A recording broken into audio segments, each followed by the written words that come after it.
Bom, gente, bom dia para todos.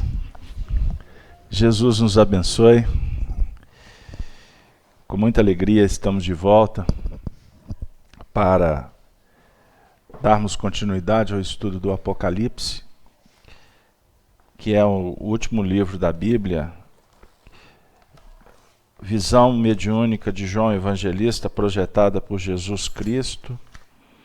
Nós estamos com muita alegria de volta, abraçando a todos os nossos web amigos que nos acompanham através da rede Amigo Espírita, pela plataforma do YouTube, do Facebook, os amigos da FIAC, vocês que estão vindo à casa, sejam todos bem-vindos. A gente no início aqui fica numa dinâmica complexa, então eu peço desculpa porque nem sempre eu tenho como acolhê-los, mas vocês já são de casa e vocês sabem que a nossa interação é pelo coração também. Bom dia, Júlio. Bom dia, Denise. Nós vamos, nesse momento, fazer a leitura do capítulo 6 do Apocalipse, que é o objeto que nós estamos trabalhando, né? O foco, o texto específico. E nós vamos, na leitura do capítulo 6, que hoje nós temos como tema o poder e os poderosos, vamos fazer a leitura a partir do versículo 12 até o final. Endereçando um abraço nesse momento para o nosso amigo José Aparecido, que nos acompanha ao vivo, nesse momento tão especial da rede. Nós estamos lançando vinhetas novas, imagens novas, então é muito prazeroso. Então um grande abraço para o José Aparecido.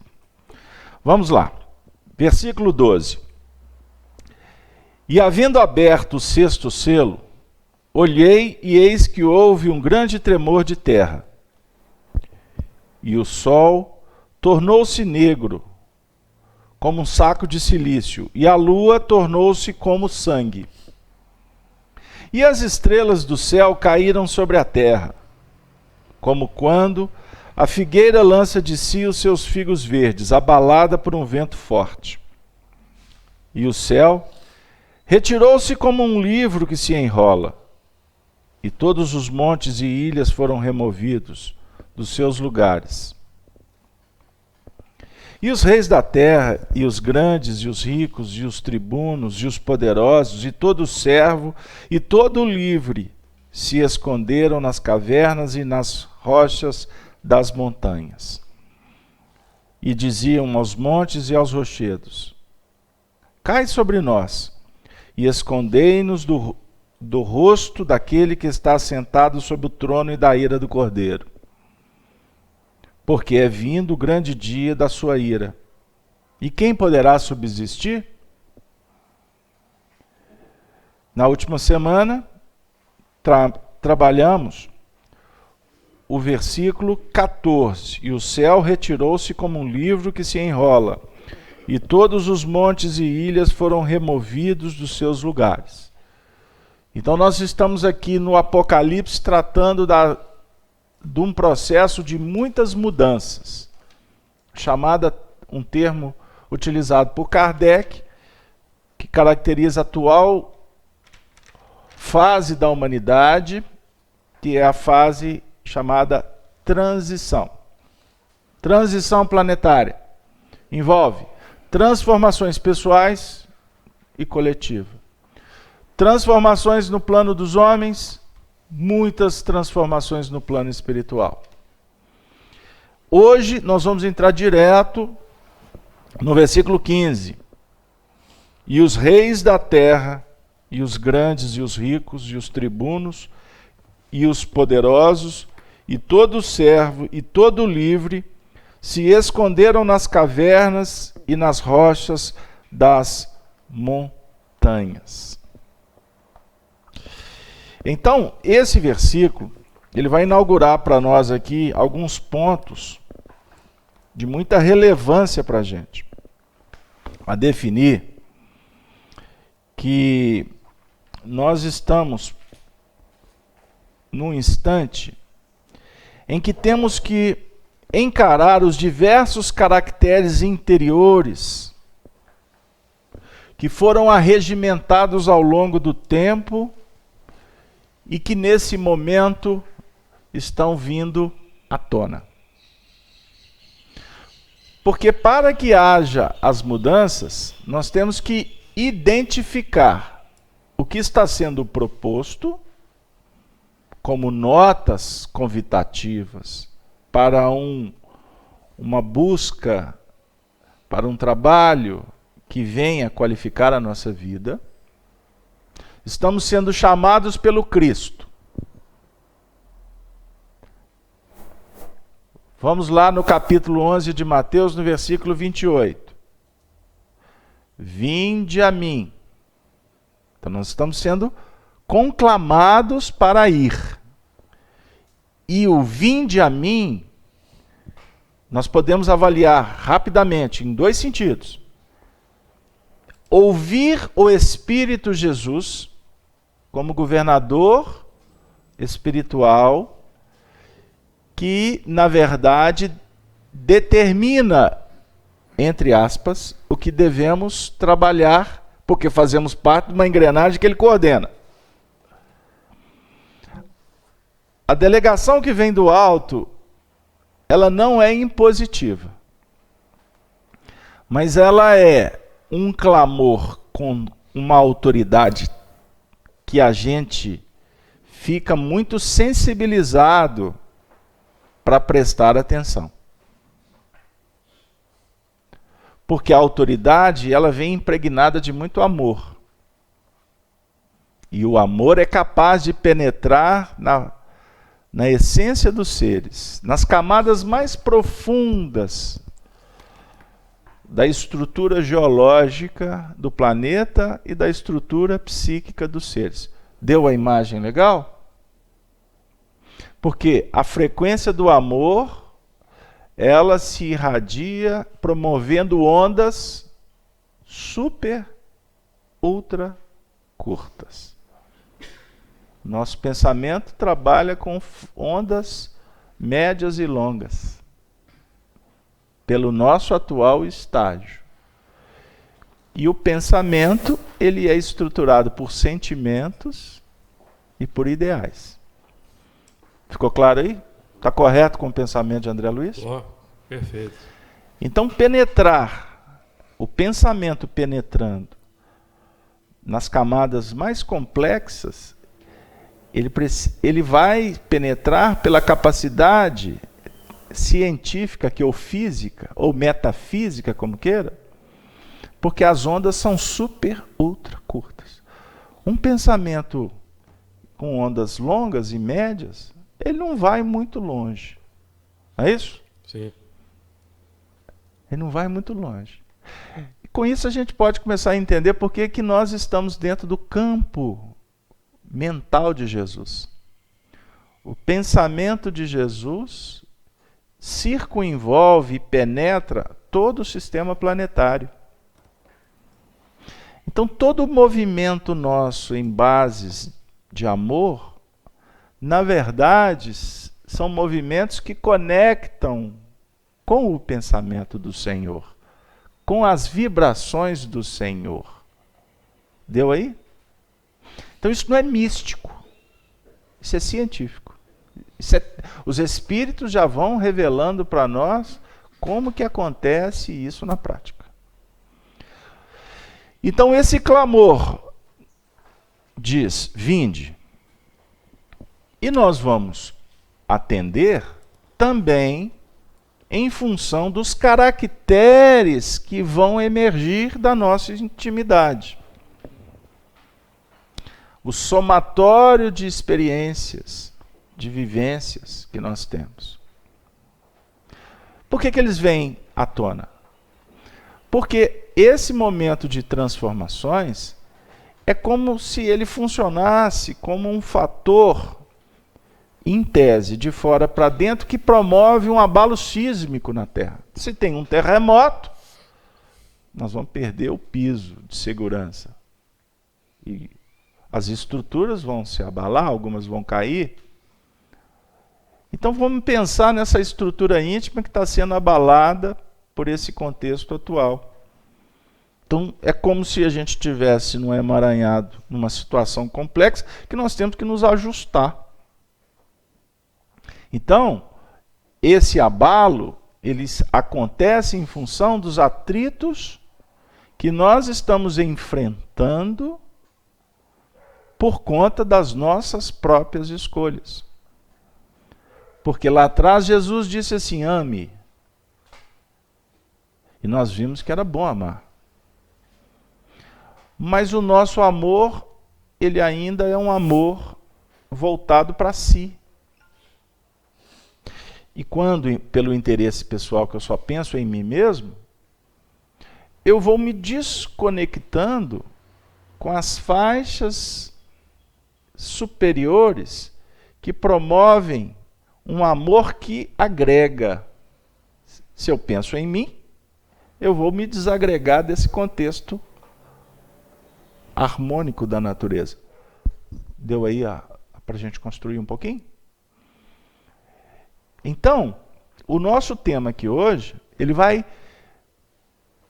continuar promovendo uma cirurgia psíquica como o Apocalipse tem promovido para nós mesmos desde quando nós começamos. E olha que nós estamos no estudo número 115. E estamos apenas no 6º capítulo, no versículo 15. São 21 capítulos. 22 capítulos, certo? Então tem muita coisa para se descobrir aqui. E eu espero que a gente possa ir juntos, né? Com todos os nossos amigos do chat. Agora, vamos ao texto. E os reis da terra, e os grandes, e os ricos, e os tribunos, e os poderosos, e todo servo, e todo livre, se esconderam nas cavernas e nas rochas das montanhas. Então nós vamos ter aqui reis, e reis grandes, né? Nós vamos ter ricos, tribunos, poderosos, e também vai ser trabalhado a questão do servo. Vamos voltar a 2 versículos, aos versículos atrás do altar, que fala do servo e do conservo. Estão lembrados? E vamos trabalhar aspectos desse que vem a ser o esconder em cavernas e nas rochas que existem nas montanhas. Então, essas são as palavras que nós vamos tentar dissecar aqui, desmembrar, tirar o espírito da letra nessa manhã. Certinho? Podemos começar? Então, hoje, sem uma introdução mais extensa, vamos começar pelo começo. E os reis da terra. Eu vou dar um chute inicial aqui, um pontapé aqui no campeonato, e a gente vai trabalhando numa linha interativa. Pode ser? Podemos trabalhar assim? Então vamos lá. Eu vou trazer um pensamento do Honório. Os reis da terra representam o quê? Aquele que está vinculado aos padrões do poder temporal, ou que disputam esse poder, e até forçam a entrada nesses domínios ou reinos, pelas disputas lamentáveis do destaque. Todos os que detêm posição de destaque em suas respectivas áreas de atuação são os que alcançaram os montes da elevação material, os postos de destaques nas instituições estabelecidas pelos homens.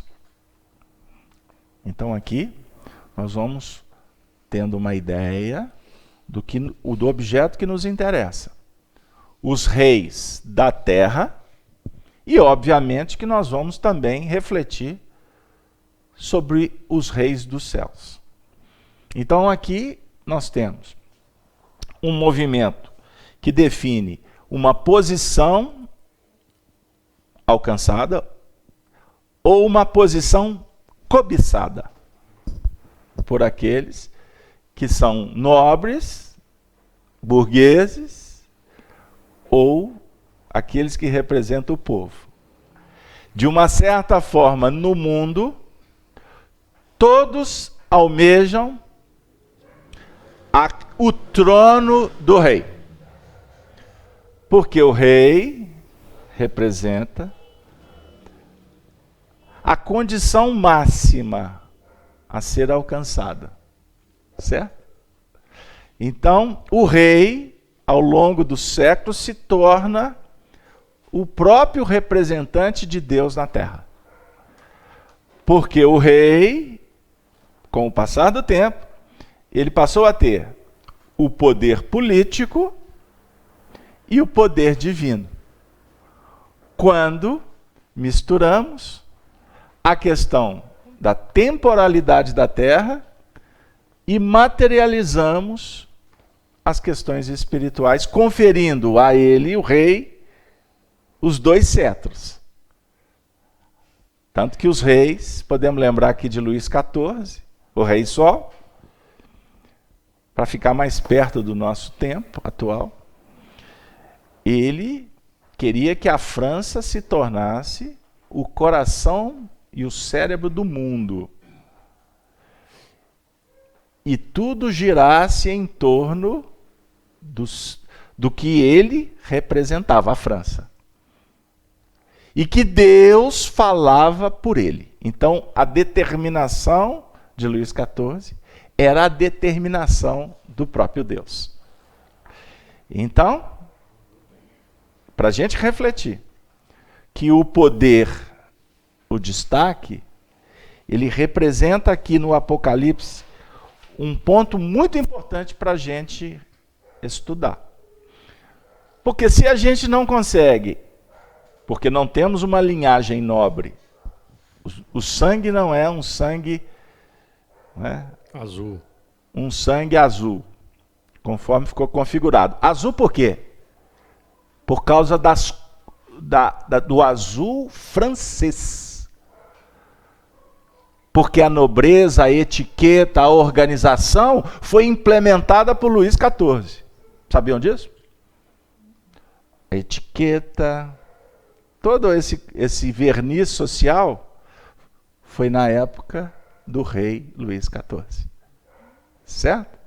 Então vamos na história.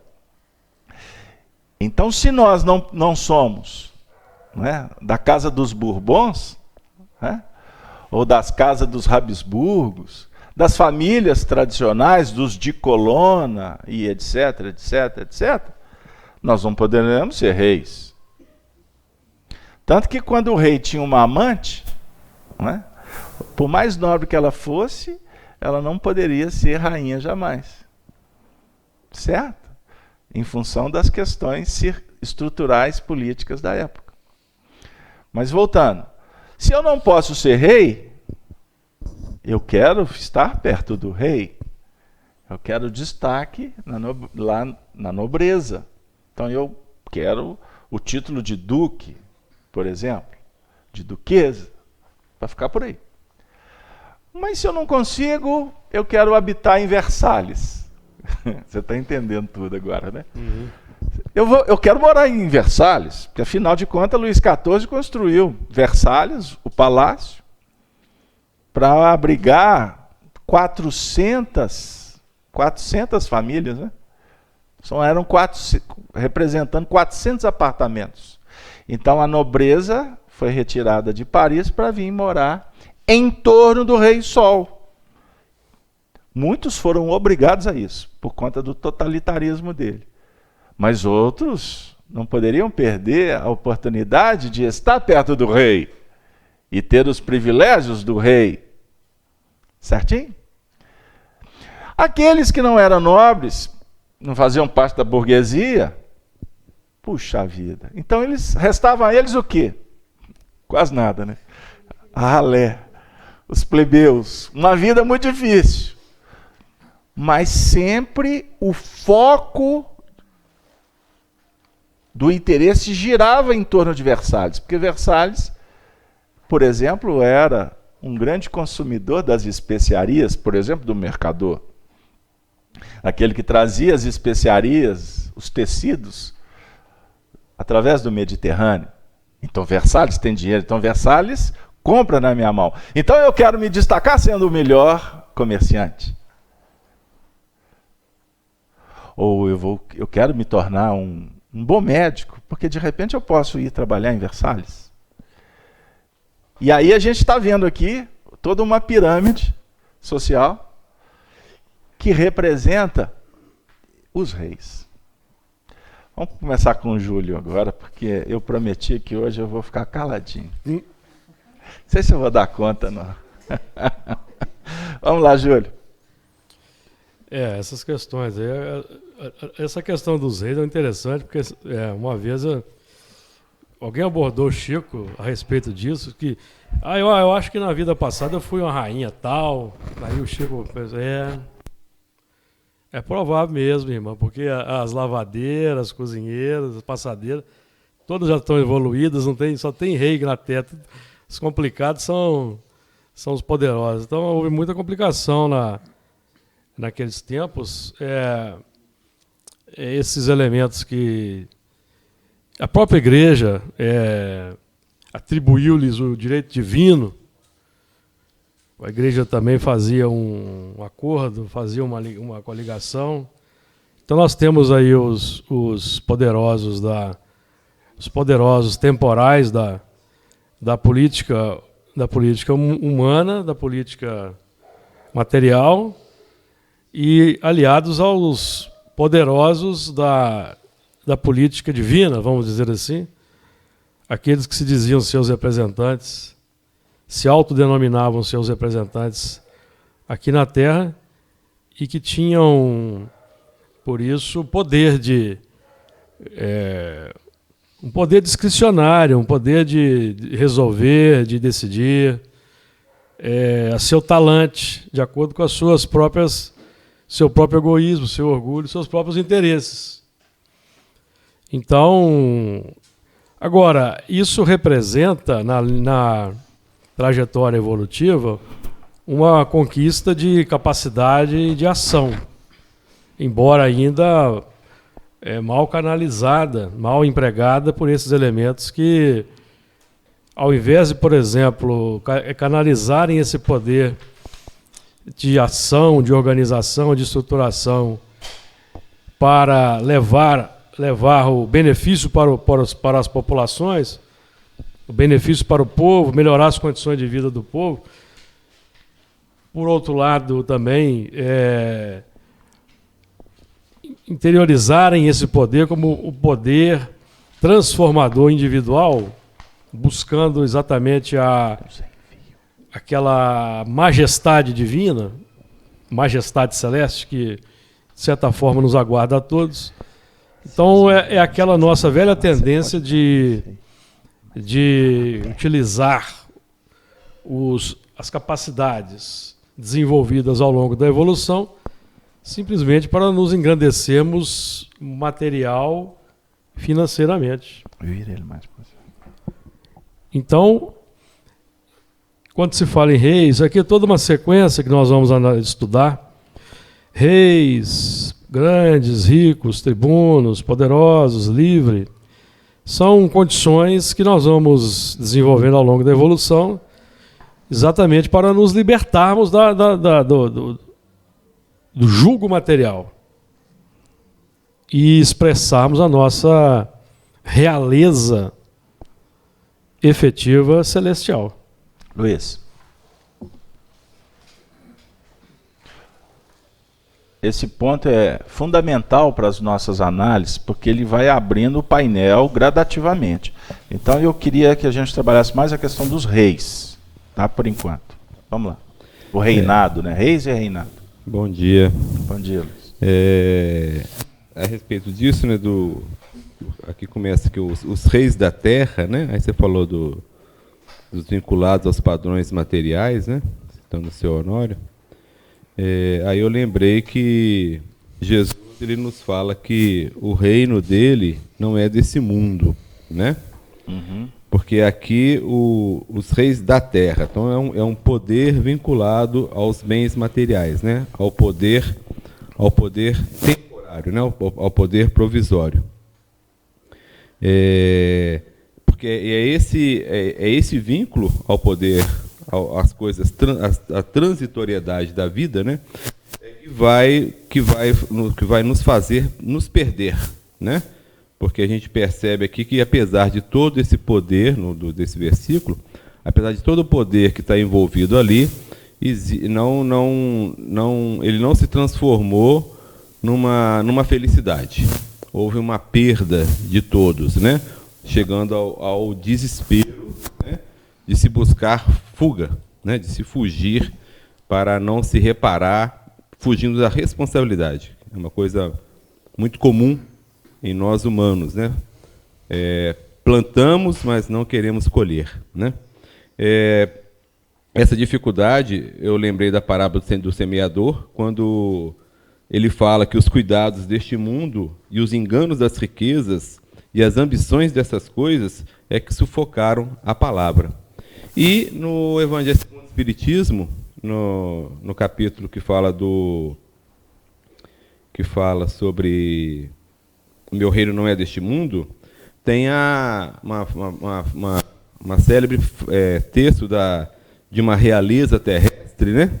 Quando a rainha, um espírito que foi rainha, né, na Terra, ela descreve a sua chegada no plano espiritual, né? E mostrando toda a sua decepção, né? Porque o exercício do poder que ela teve na Terra não foi adequado, né? Citando como um fiel desse desenvolvimento inadequado foi o orgulho, né?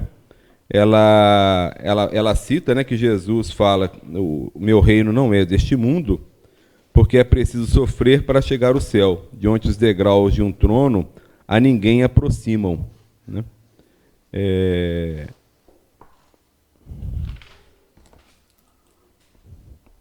isso. É isso tudo. Pois é. Nós estudamos em doutrina espírita as comunicações dos espíritos. Eu estava contando para o Júlio que nós estamos com um livro de 1936 intitulado Revelação dos Papas. É uma psicografia de um médium do Rio de Janeiro e fazia parte da galeria de livros de Arnaldo Rocha.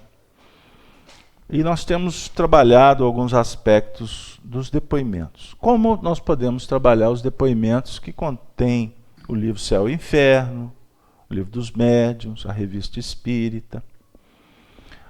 Através da lavra do Chico Xavier, duas obras que, por sinal, foram coordenadas por Arnaldo Rocha, Instruções Psicofônicas e Vozes do Grande Além, frutos do trabalho realizado nas sessões mediúnicas do Grupo Meimei a partir de 1952 em Pedro Leopoldo. Nós verificamos que há uma coerência, há uma sintonia entre o depoimento daqueles que já vêm nos revelar as suas experiências, espíritos que já se conscientizaram quanto ao que fizeram e o que deixaram de fazer, as oportunidades perdidas. Até diga-se de passagem, essas semanas, sem querer, foi sem querer mesmo, eu postei no chico-xavier.com uma mensagem de Humberto de Campos, você chegou a ler, Júlio? Falando sobre, o título dela é Consciência Espírita. Essa mensagem, Humberto de Campos vem fazer uma referência a estes espíritos que muitos deles foram destacados nas suas atividades na Terra e que já estão em outro patamar de evolução. Eu me deparei com mensagem, por exemplo, nessa obra dos Papas, de Gregório VII, Inocêncio II, Inocêncio III, uma mensagem muito interessante de um destacado general da história da humanidade. E a tônica é: tive poder e não soube usar o poder. Humberto de Campos vem nos esclarecer sobre esses depoimentos, porque eles são importantes no que remonta a nos dar notícias exatamente das experiências que foram vivenciadas por esses espíritos. Mas repetindo, não nos interessa mais em que posição ocupam esses espíritos no mundo espiritual, se já são luz ou se continuam matriculados nas suas concupiscências. Mas a grande maioria já está em outro patamar. Ah, me recordei, com uma mensagem inclusive de Pôncio Pilatos. Uma mensagem que me tocou. Se é Pôncio Pilatos ou se não é Pôncio Pilatos, eu não estou entrando no mérito. O que importa é o redirecionamento deste rei. Porque ele se torna um rei porque ele tinha um mandato de Tibério. Né? É um legado. Um legado. Ele era o governador da Judéia.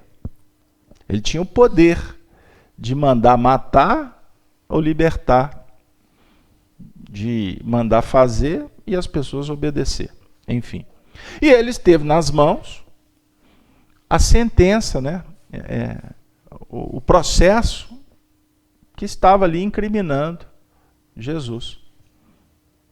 Vocês, todos nós, já nos deparamos com essa história até descrita por Emmanuel, no livro Há 2000 anos. Que inclusive Emmanuel se coloca numa condição de corresponsável.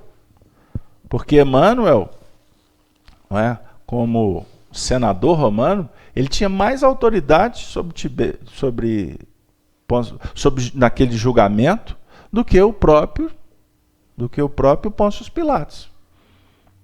Se o governador lhe definisse alguma coisa e ele entendesse que era outra, o governador tinha que se curvar a ele, porque ele era o representante de César, o império, o rei, o máximo, o poder máximo da terra naquela época. E o Emmanuel, não querendo interferir para não criar um problema político, ele acaba ficando em cima do muro, embora a consciência dele já dizia, esse homem é justo. Jesus era um homem bom. Ele não tinha nada que trouxesse problemas para levar um julgamento daquela magnitude. Inclusive, pelo depoimento do Emmanuel, do Espírito Emmanuel, foi ele que deu a dica para Pilatos. Quando ele viu que o negócio realmente estava caminhando para a condenação, ele se lembrou do momento em que teve com Jesus no lago, que Jesus curou a filha dele, embora ele não admitisse. Mas a conversa, portanto, que ele teve com Jesus, que ele se viu de joelhos, diante da autoridade, e aquilo causou um grande conflito para ele. Porque ele era a autoridade. E um homem do povo exerceu um poder magnético sobre ele, que o colocou de joelhos. Então ali, ele era grande. Mas ele percebe que a grandeza dele representava um processo de cristalização. E que Jesus, com a luz, vem dizer, você está cristalizado. Você está julgando ser grande, mas você não é grande.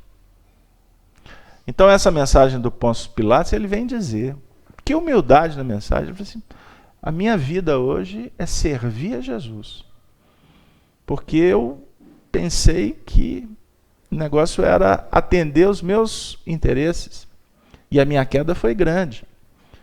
Então, na mensagem dos papas que eu estou me referindo, os papas se tornaram o representante de Deus para a humanidade.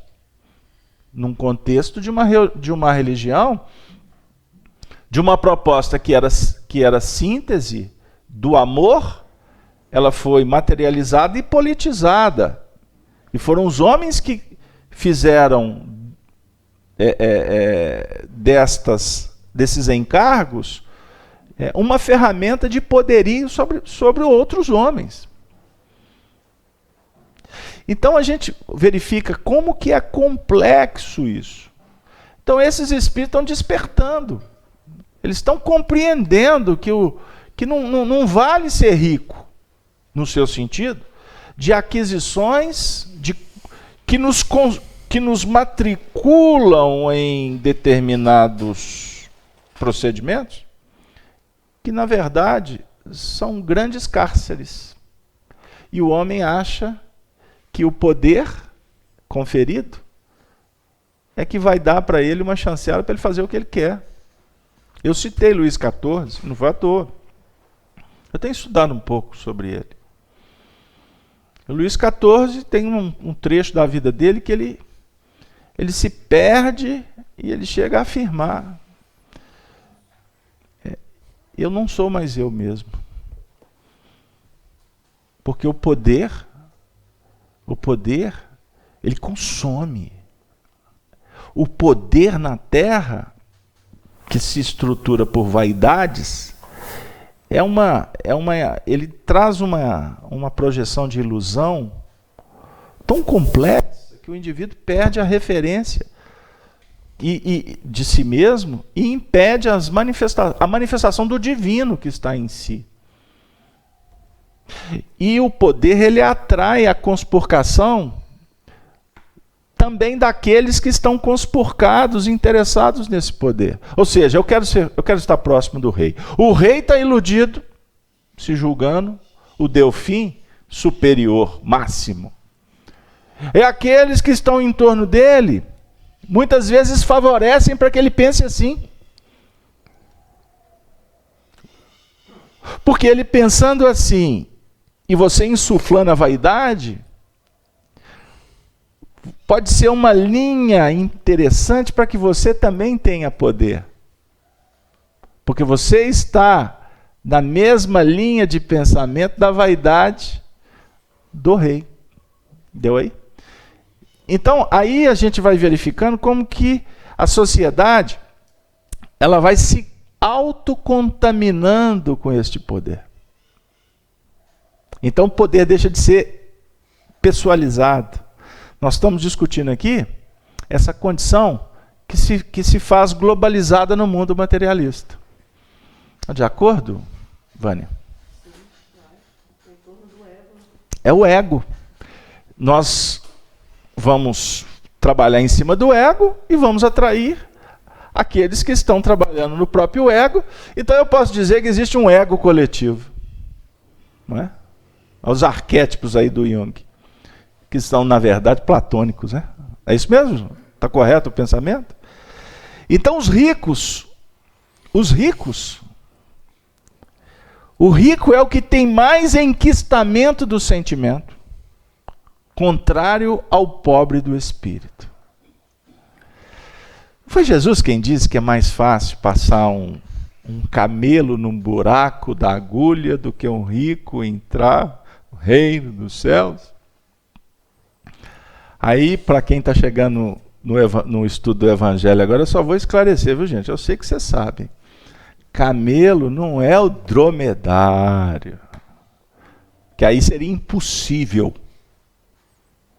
um dromedário passar num buraco com uma agulha.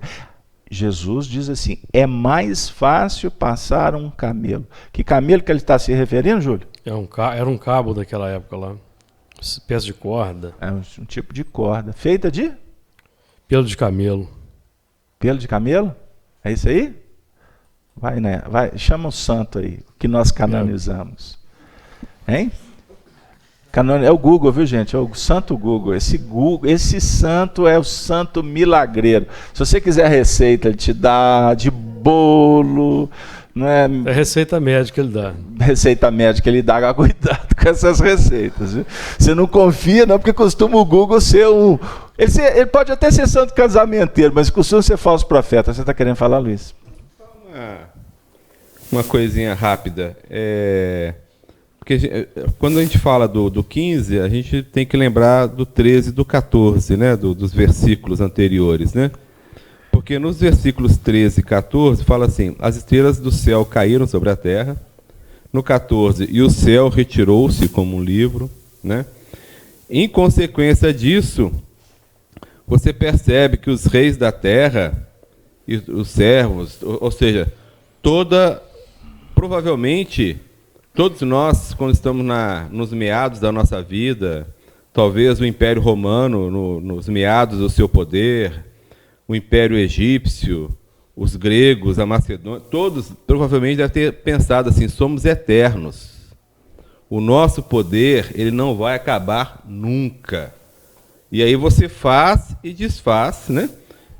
Aí você vai materializar o que você falou, né? O poder divino sou eu mando e desmando. Não tem ninguém que vai me vencer.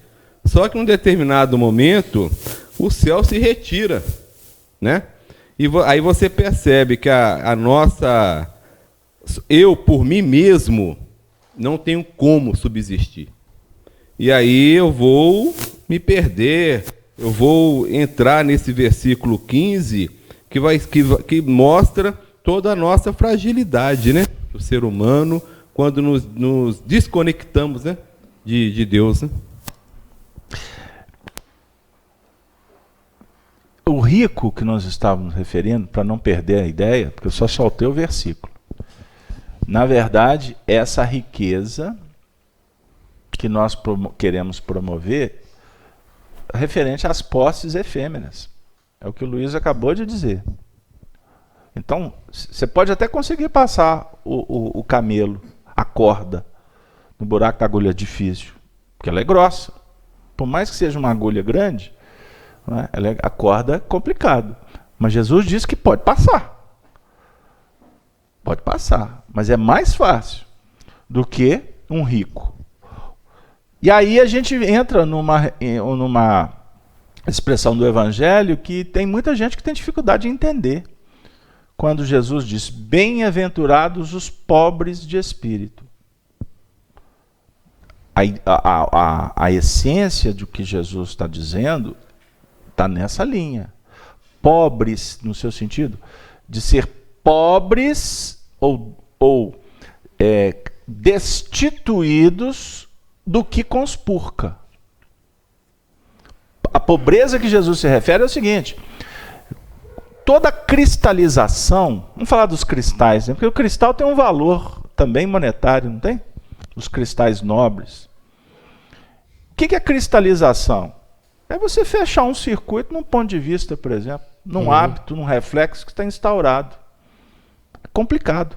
O Emmanuel diz assim, que é sobre a educação, que é muito mais interessante você investir na educação dos jovens, porque o velho já está cristalizado nos seus pontos de vista.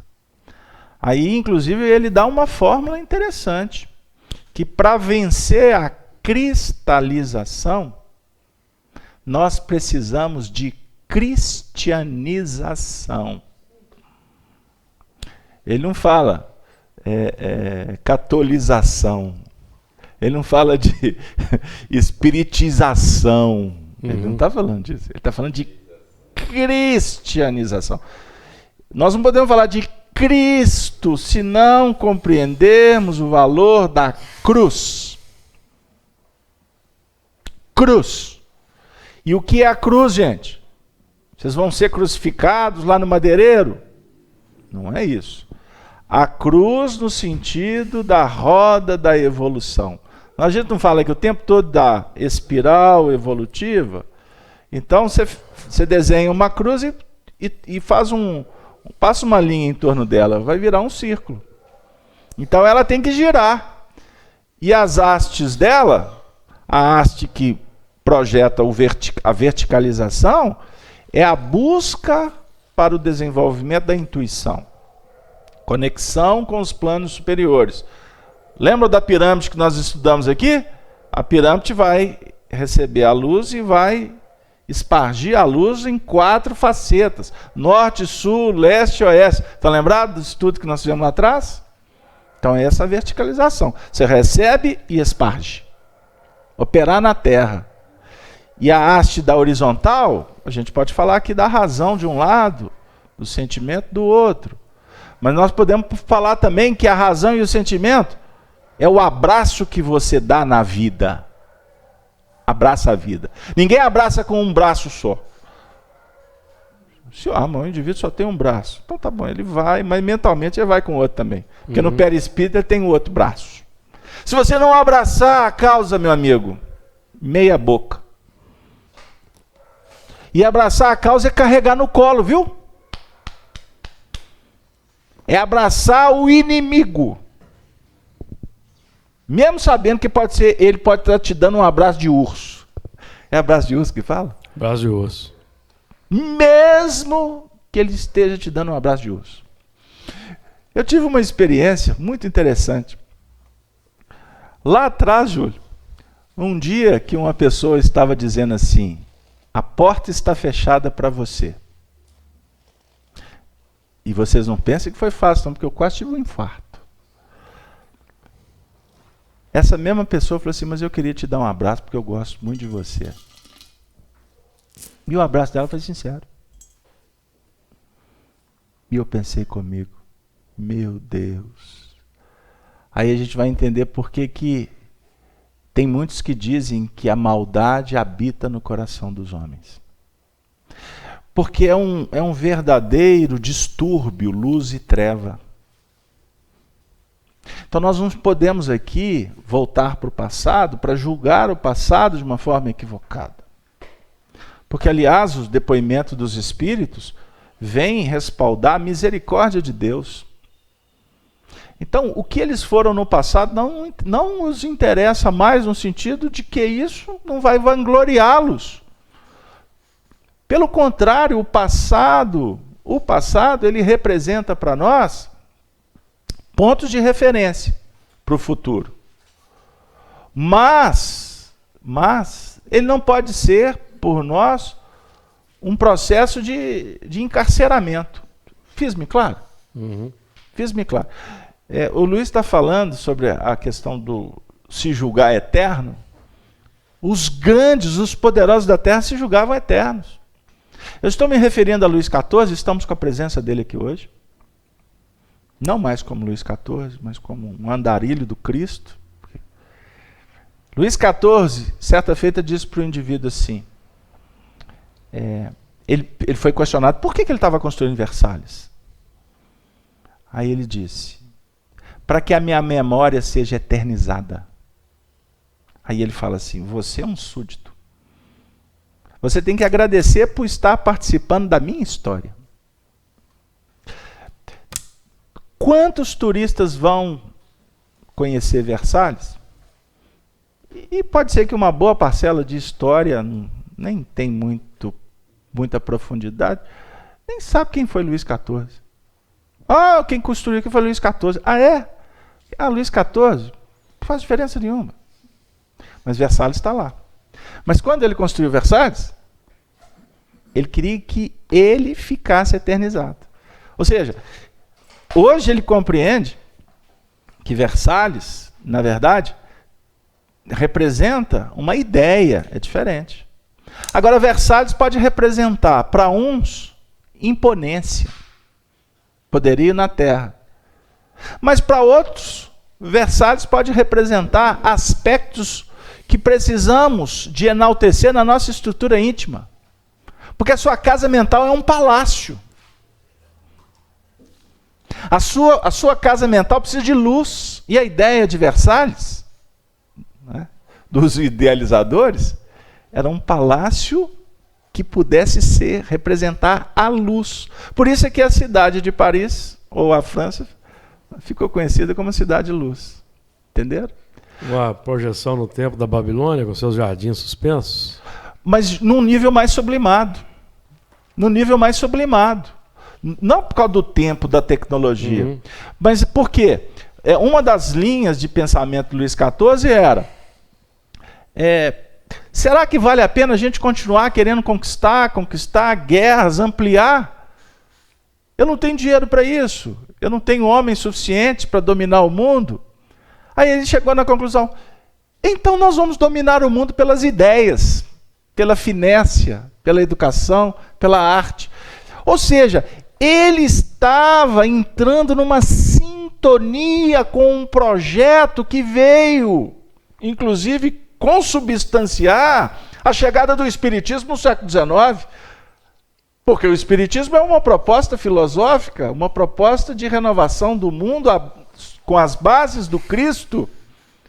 Mas para que Allan Kardec tivesse chegado naquele ponto, a história foi construída em vários setores, na política, na arte, na cultura, etc. Filosofia. Na filosofia. Nós não falamos aqui semana passada da Revolução Francesa?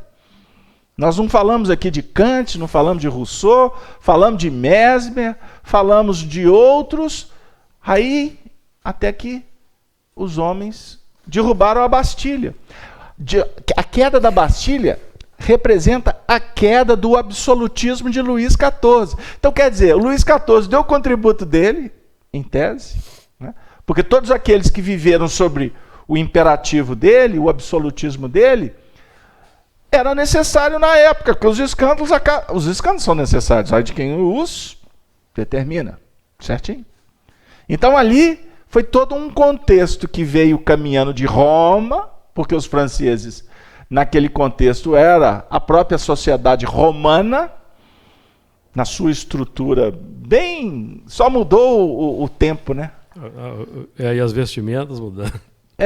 Como diz Emmanuel, né? A ribalta mudou. Os personagens são os mesmos, tanto que Napoleão Bonaparte é o próprio Júlio César. Aí, todo aquele contexto ali da luta dos jacobinos, dos gerondinos, que definiram aí o deflagrar da Revolução, eram aqueles senadores, eram os políticos lá de trás de Roma, já muito melhorados, já estavam discutindo em outras linhas, né? Embora na hora de pôr em prática, muitas vezes o comportamento é igual ao comportamento de Roma, para não dizer que é igual ao comportamento do Egito, da Babilônia, como foi citado aqui. Hoje o nosso comportamento, em alguns momentos, é o mesmo comportamento de Roma, de Versalhes. Vamos passear aqui nessa linha? Pode é o ir. mesmo. Só que é o seguinte, você hoje já não pega um veneno e vai envenenando, por exemplo, aquele seu comparsa que está te trazendo tanto sofrimento. Porque na época o veneno era um veneno, né? O veneno da língua, o veneno das intrigas, e tinha o veneno mesmo. Então hoje eu tenho certeza que nós não usamos mais o veneno para tirar o indivíduo do caminho, né? Embora alguns. Mas nós envenenamos o outro. Não é? Eu não quero ficar com ele, eu vou minando ele. Não é assim? Como é que você pode matar uma pessoa? Eu todo dia criticando ela. Espezinhando. No silêncio, tá? Muitas vezes não precisa nem falar. Só olha assim, lá, só olha para mim com crítica. Gente, isso é um morticínio silencioso. Sabe? Mas, em tese, vamos olhar com os olhos de luz, já melhorou. Já melhorou muito. Então, se a gente viaja para a Idade Média, né, o final da Idade Média, o início da Idade Moderna, a gente olha para aquela sociedade e fala assim, meu Deus, nós melhoramos, foi muito. Em todos os níveis, não só material, mas o nosso comportamento hoje já é outro. Agora, as síndromes vão vir. Os distúrbios estão aparecendo. Tem muita gente aqui com mediunidade. Vamos falar para os médiuns agora? Pode, Júlio? Pode. Médiuns. Assim, nos centros espíritas. Ontem usava os dons de uma forma complicada. Hoje está às duras penas lidando com a sensibilidade. Não é?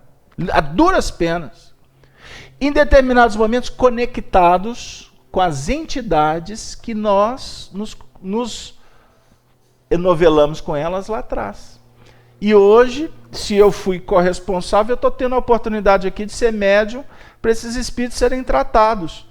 Agora, nem sempre essa mediunidade ela é tranquila, porque na maioria delas, o médium sofre. Eu fico pensando no Chico Xavier.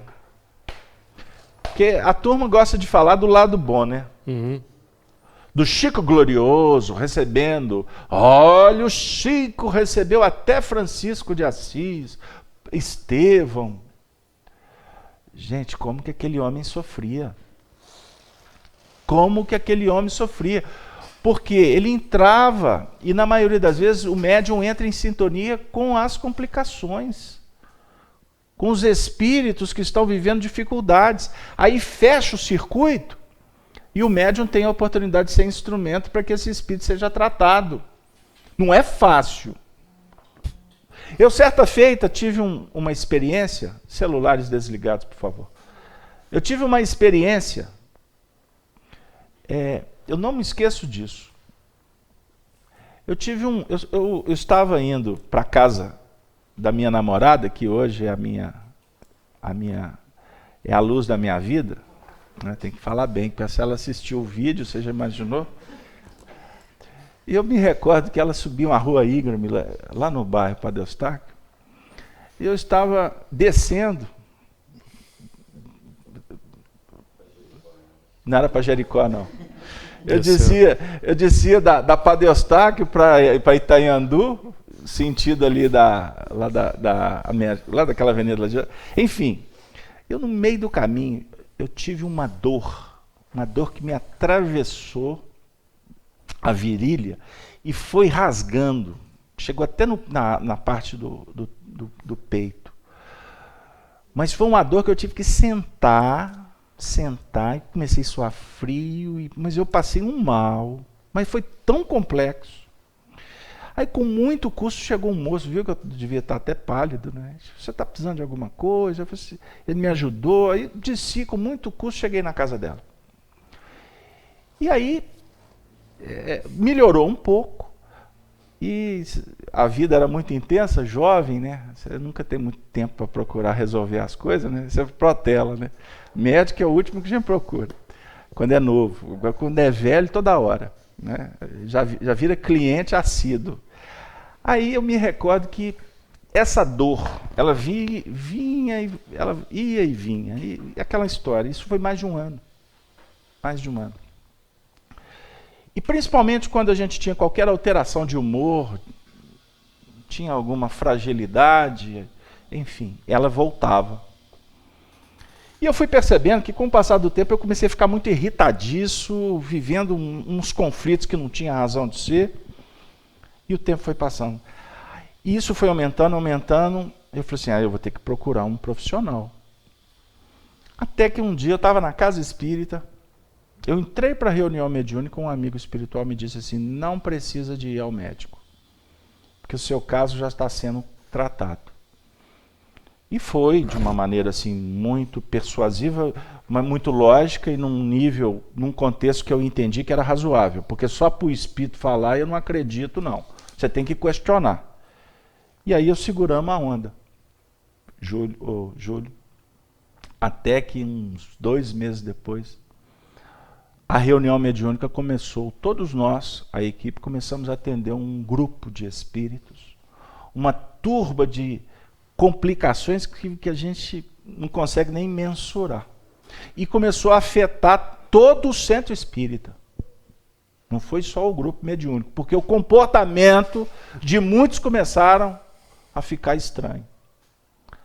Até que os processos foram se desenvolvendo, o livro, né, foi enrolado e esses espíritos foram atendidos. Um dos últimos espíritos, que era um dos líderes, ele foi atendido durante mais de um mês através das minhas vias psicofônicas.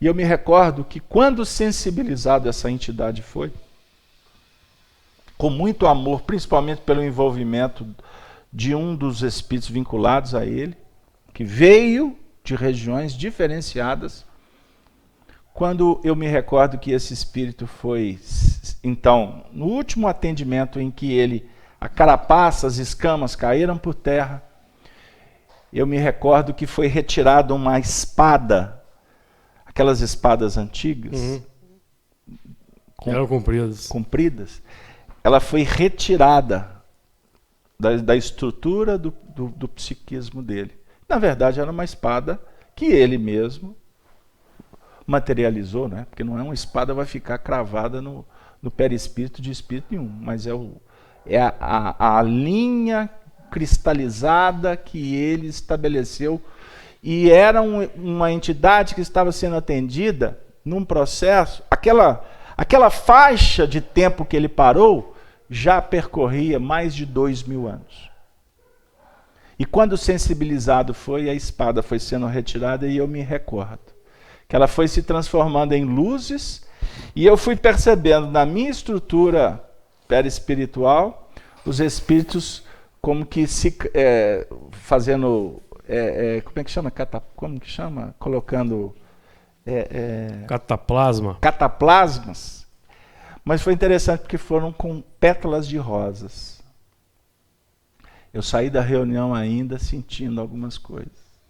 2 dias depois, tudo resolvido. Então são pontos para a gente refletir sobre essa questão das mudanças que estão acontecendo em nós. E que podem acontecer por nós, quando nós nos fazemos instrumentos para a espiritualidade. Então, Júlio, os poderosos, aqui, estávamos refletindo sobre a concepção humana. Está de acordo? Uhum. Porque o poder na Terra, ele é, na verdade, concebido pelos homens. Ele não é outorgado pelo alto. O alto nos dá oportunidades e encargos. Você tem nas mãos uma profissão na qual você atinge um ponto em que você se torna um gestor, vamos falar assim. Você recebe um certo poder, certo? Você tem que assinar o cheque. Você tem que dizer, faça isso ou não faça isso, certo? A maneira que nós vamos exercitar é que pode macular ou pode libertar. Quer falar, Vânia? Quer falar, Cláudia? Passa para a Cláudia. Fala bem pertinho. Eu nunca, a respeito disso, eu nunca esqueço de um dos estudos aqui da casa, né? Você falando que a gente recebe autorização divina, permissão divina para o exercício, né? Uhum. E quando você começa a entender dessa forma, fica diferente esse exercício. É muito, muito gratificante e a responsabilidade aumenta e é muito bom, assim, uma compreensão que só o estudo, só uma palavra que você usou, e cristianização, vai te levando a isso, né? Sem essa educação, você não consegue. O poder, ele corrompe, é perigoso, é cobiçado, é muito complicado, né? O poder da terra, ele é de assustar. Uhum. Deixa eu só fazer um complemento aqui. Esse poder, né, enquanto ele existir, nós ainda não estamos prontos. Como assim? Enquanto o poder existir, esse poder, essa linha de achar que a gente pode mais do que o outro, enquanto a gente não estiver no mesmo nível, nós aqui na Terra, no mesmo nível de sentimentos, de espiritualidade, nós não vamos sair dessa faixa que nós nos encontramos. Esse poder, né, esse poder de mando, não o poder de auxiliar, de ajudar, o poder do mando, sabe? Agora, é interessante que, por exemplo, esse versículo mais adiante vai falando assim. Vamos fazer dar uma globalizada nele, vamos juntar um pouquinho as peças para a gente desenvolver e a gente poder, inclusive, caminhar para uma conclusão. Porque o versículo vem dizer assim: e os reis da terra, e os grandes, e os ricos, e os tribunos, e os poderosos, e todo servo. Numa linha rápida, nós estamos falando, aqui o texto está falando de uma escala, concorda? É uma escala de 7 passos. Tem 7 passos aqui. Rei, grande, rico, tribuno, poderoso e servo. E o livre. O Apocalipse é um livro que revela as necessidades a serem trabalhadas. Então, se a gente observar, Júlio, Vamos inverter agora, porque a gente entende o rei, o grande, lembra que eu falei da nobreza, da burguesia, falei do proletariado, não é? Dos plebeus. Essa escala aqui é uma escala que o Apocalipse vem, em tese, destruir. Mas não é destruir, é remodelar, certinho? Porque a lei de destruição é necessária. A lei de destruição é necessária. Então nós temos que entender a lei da destruição. Não no sentido que eu vou jogar fora, mas é fazer uma desconstrução. Se nós invertermos, compreendendo o Apocalipse, nós vamos verificar que a base da pirâmide é o livre. E, na verdade, se nós invertermos, o livre passa a ser o topo lá da pirâmide. Captaram? Então, nós vamos hoje focar o rei como poderoso, com a visão humana. Com a visão do Evangelho, nós vamos observar que o livre é que tem verdadeiramente o poder. Conhecereis a verdade, e a verdade vos libertará.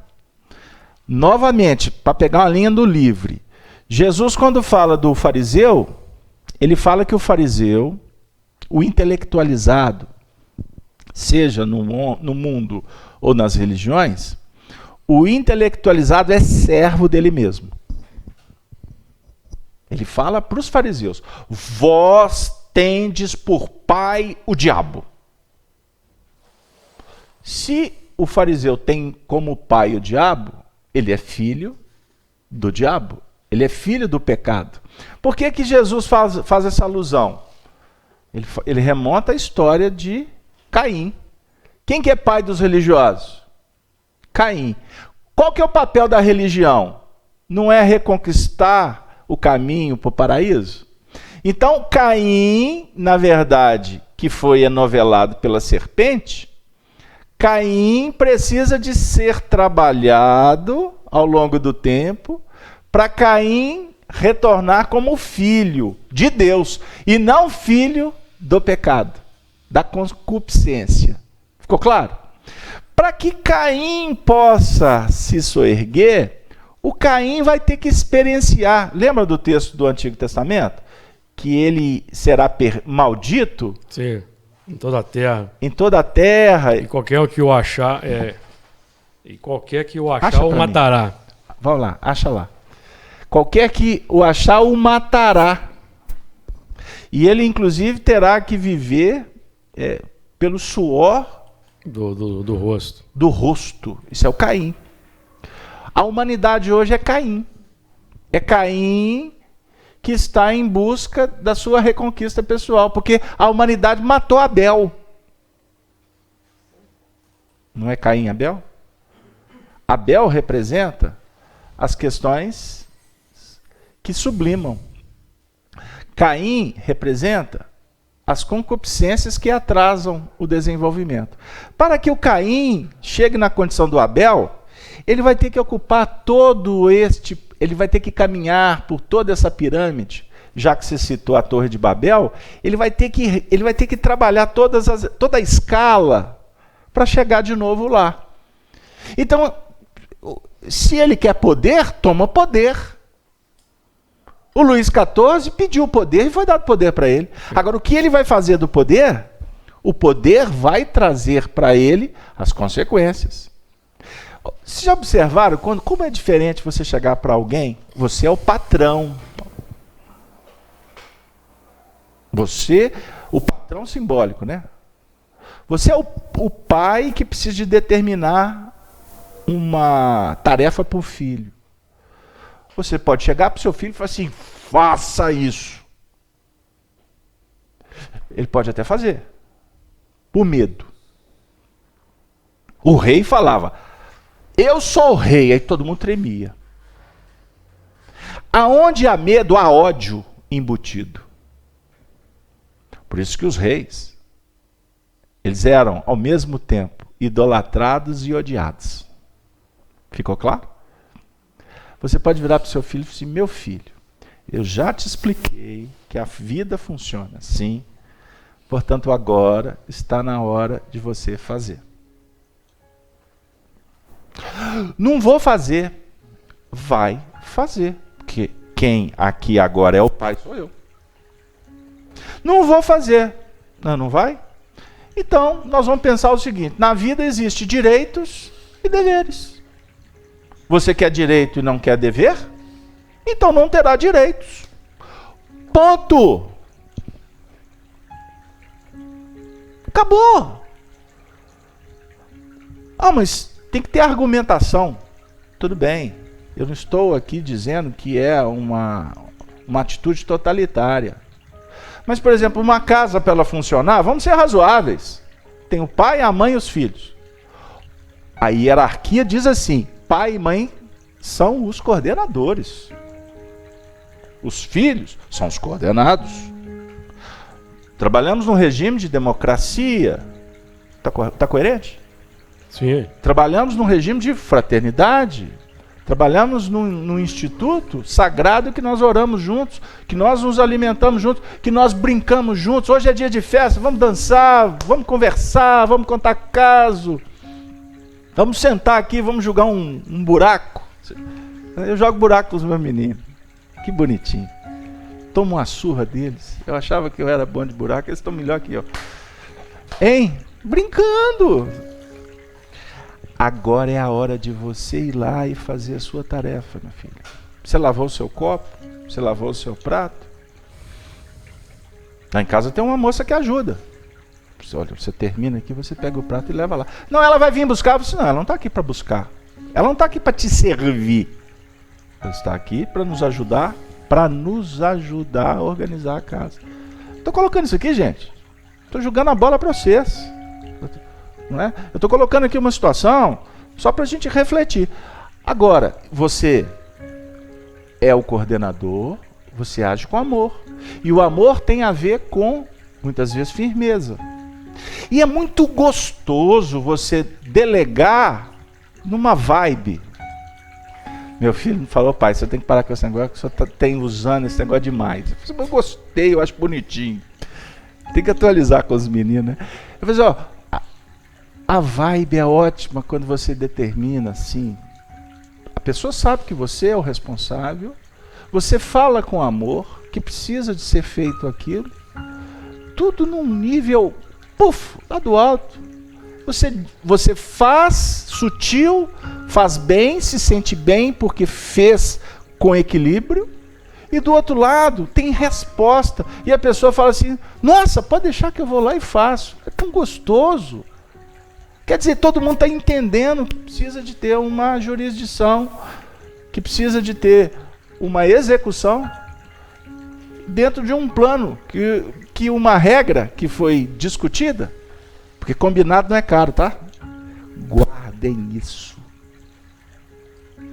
Combinado não é caro. Se você não combina, você não tem direito de cobrar. Fechou? O indivíduo vem trabalhar aqui conosco na FEAC. Ele vai participar de uma tarefa X. Na hora que ele chega, olha, amigo, funciona assim, assim, assim, assim, assim, assim, assim. Você topa? Não é tudo que eu quero. Beleza. Amanhã, não vou fazer assim não. Mas não foi combinado? Porque amanhã ninguém pode dizer: você não me falou. Combinou? Ficou claro? O relacionamento ele tem que ter diálogo. Ele tem que ter trato, ele tem que ter compromisso. Não foi assim? Aí a gente pôs aliança, até que a morte nos separe, na saúde, na doença. Aí de vez em quando você tira a aliança, você não quer saber mais. E vou trocar, e tem muita gente trocando, viu? E trocando, e troca, e troca, e troca, igual troca roupa. Você ia falar? Aí depois fica tudo pelado. Troca, troca, troca e fica pelado, porque fica nu. Porque vai estar diante da própria consciência. Porque não é trocando que você vai resolver. É se responsabilizando e tendo maturidade para enfrentar e pagar o preço que foi estabelecido na hora que foi acordado. É tão simples. Fala, Vânia, você que pediu aí. Vamos concluir. Não, vou me...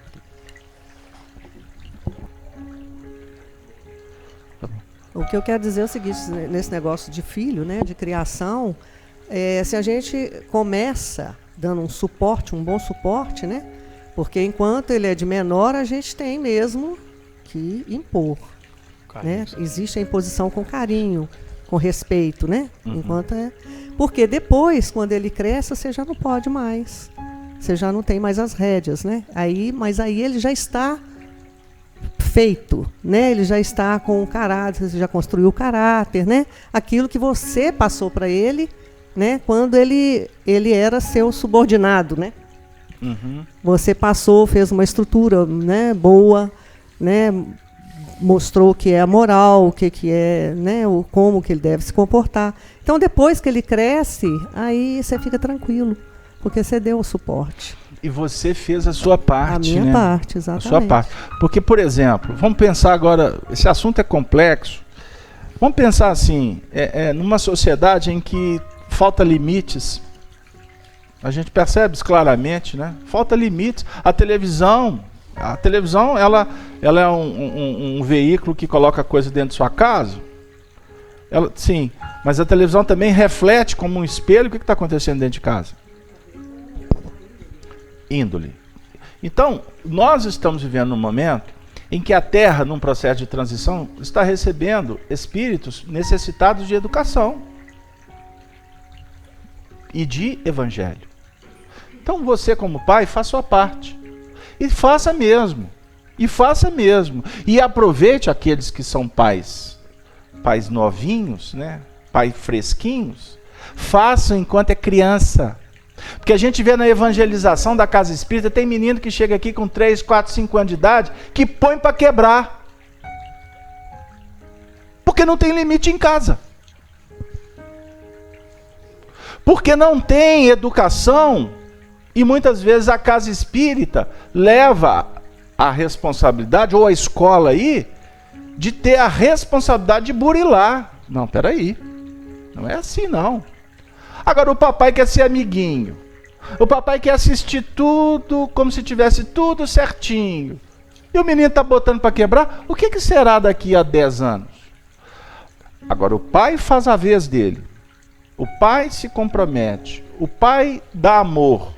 O pai da estrutura, o pai da educação, o pai da escola, o pai oferece, inclusive, a religião, seja que for, e chega lá na frente, o filho vai virar as costas para o pai, problema do filho. Não é problema do pai.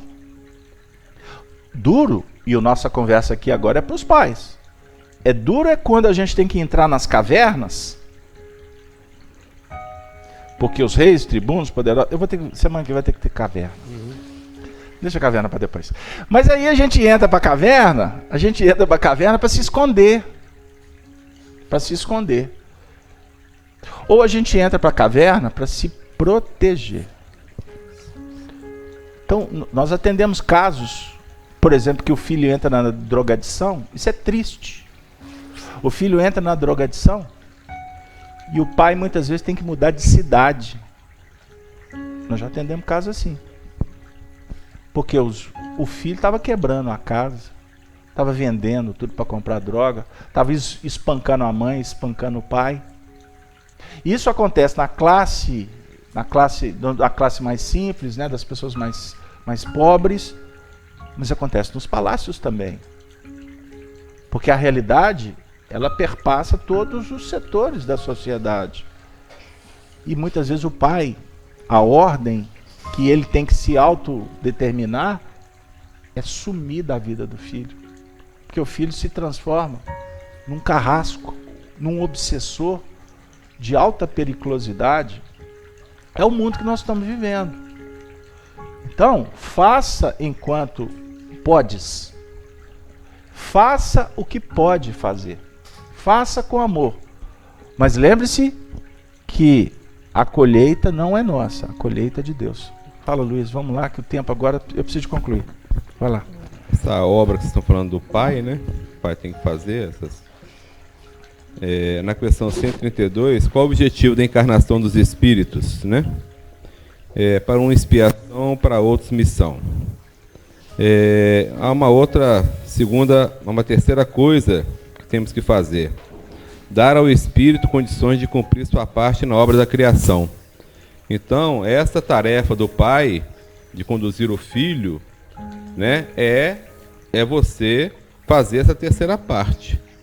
É você contribuir com fazer a sua parte na obra da criação. Você está contribuindo Sim. para essa atitude, né? Sim, sim, sim. Gente, vamos rapidinho falar assim. E os reis da terra, os grandes, os ricos, os tribunos, os poderosos, todo servo e todo livre, se esconderam nas cavernas e nas rochas das montanhas. Eu acho que a gente pode rapidinho dizer. Se esconderam, eu vou trazer o Honório, que aqui a gente dá uma globalizada. O verbo esconder também expressa a reencarnação, onde nos escondemos de nós mesmos e dos perseguidores. O esquecimento do passado.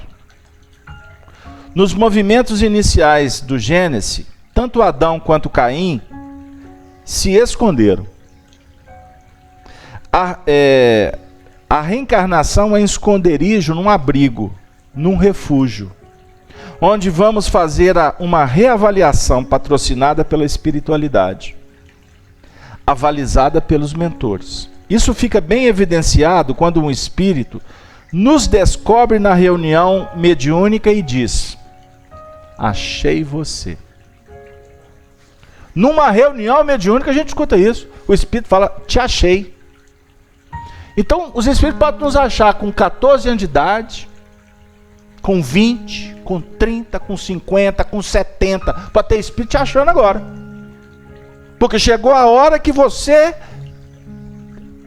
arregimentou os recursos para lidar com isso. A gente costuma dizer assim: você imaginou que tem pessoas aí numa determinada idade que começam a fazer algumas coisas assim que nunca tinha feito? Então, se isso acontece com o indivíduo, acontece com os espíritos que o influenciam também. Então pode ser anímico, como pode ser por influência. Chegou uma entidade na vida do indivíduo que vai modificar, por conta do seu magnetismo, ele modifica o comportamento do indivíduo. Porque esse companheiro tem vínculo com ele. O conhece. Sabe aquela história de que me diga com quem tu andas? Como também o Emmanuel responsabiliza dizendo: me diga com quem tu és, que eu te direi com quem tu andas. Funciona tanto para ir quanto para voltar, a mesma história, porque existem pessoas que nos influenciam, que têm um poder de persuasão que se torna obsessivo. Em relacionamentos isso é muito comum.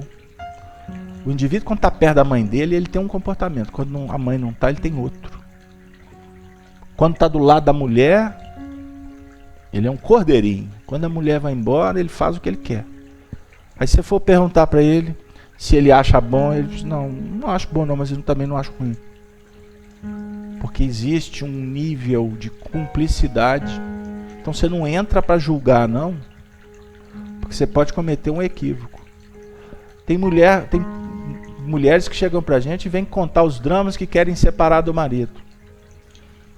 Eu sempre adoto a tática do evangelho em dizer assim: é isso que tu quer? É isso que o seu coração pede? Se for, assuma a responsabilidade. Mas lembre-se que a sua atitude vai repercutir no entorno. Você tem filho? Não tem filho não, melhorou. Que aí é só você e ele. Tem alguém que está vinculado? Não tem. Tranquilo. Então a gente separa de namorada. A gente, não é? Quando é solteiro, você tem uma namorada aqui, não deu certo, você tem outra. Legal. Mas quando tem responsabilidade, vai devagar. Porque costuma o drama piorar depois que os dois estão separados. Porque existe vínculos magnéticos. Todo mundo tem direito de ser feliz. A doutrina espírita não encarcera ninguém. Essa história de que não pode separar é coisa do mundo. Jesus é quem falou que é por causa da dureza dos corações. Mas vai devagar, viu? Vai devagar, porque existem componentes espirituais. Agora, tem casos que se resolve de uma forma muito tranquila. Separa, todo mundo vai ser feliz. Antes era um inferno, fica tudo muito bom. Enfim, não tem fórmula. Não tem receita de bolo. Nós estamos falando aqui sobre compromissos espirituais de cada um que a gente não pode abrir mão. para depois querer apagar incêndio. E então, fica evidenciado quando o Espírito nos descobre da reunião mediúnica e diz, achei você. Ficou claro aí? Eu falei da França. No tribunal da Inquisição lá da Revolução Francesa, os jacobinos assumindo o poder, escolheram um indivíduo que foi o líder do tribunal. Ele chamava Fouquier-Tinville. Ele é que determinava as guilhotinas lá. Vou ficar por aqui. Ele arrumou tanto inimigo, tanta complicação, que ele desencarna pouco tempo depois ali da Revolução, finalzinho do século XVIII. Ficou mais de 100 anos em regiões de sofrimento. Depois foi reencarnar lá na família do Chico Xavier. Era sobrinho do Chico, filho de José Xavier e Geni. Recebe o nome em homenagem aos espíritos, né? Emmanuel Luiz, mistura de Emmanuel com André Luiz. Era uma criança com muitas dificuldades, síndromes. Sofreu, desencarnou adolescente. Gritava, tinha pesadelos, não falava, desencarnou. Era cega, não falava, né? Cega e toda disforme. Quantas vezes Chico contava que ele psicografava com a mão e balançava o berço com a outra, porque José Xavier desencarnou. E Geni foi internado aqui no Hospital Raul Soares, aqui na Avenida do Contorno, em Belo Horizonte. E tem até uma história muito interessante do Chico na porta do hospital, chorando, porque Geni estava internado. Aí o Emmanuel, resumindo a história, por que você está chorando? Não, por causa da Geni. Aí ele fala, mas a dor do Xavier não é diferente da dor dos Pires, dos Almeidas. Não, é dor Xavier. Então, ao invés de você ficar chorando aqui, nunca te vi chorando por causa das outras mães dos outros internos. Você está chorando por causa da dor Xavier? Faz o seguinte, vai embora para casa e faça o papel dela, da Geni. Porque você dá conta. Chico foi mãe muitas vezes. Você dá conta. Agora é muito sofrido. Muito sofrido. Aí o Emmanuel, certa feita, disse, esse espírito está aqui, reencarnado, nesse corpo disforme, protegido. Aqui ele está sob a jurisdição dos benfeitores espirituais, porque ele não pode ser descoberto na sociedade pelos espíritos que estão à procura dele no astral. Se ele for descoberto, ele vai sofrer muito mais. Então aquela reencarnação ali era uma oportunidade de proteção, e a gente olha com os olhos da terra, que desconhecem o que está por trás desse pano de fundo. É um tipo de caverna protetora. Que Deus nos abençoe. Nós vamos na próxima semana trabalhar o finalzinho das cavernas e das montanhas, mas eu queria já acelerar para o versículo 16. Os montes e os rochedos que caem sobre nós e escondei-nos do rosto daquele que está assentado sobre o trono e da ira do Cordeiro. Fica para nós para a semana que vem. Eu agradeço a presença de todos, agradeço a oportunidade dada pelos Espíritos, agradeço a toda a audiência promovida pelos amigos do chat. A Denise vai fazer o encerramento e ela cita alguns nomes em agradecimento. E para concluir a tarefa, nós vamos pedir que o Luiz faça a prece final por nós, Luiz. Muito obrigado a todos, um bom final de semana, que Deus nos abençoe.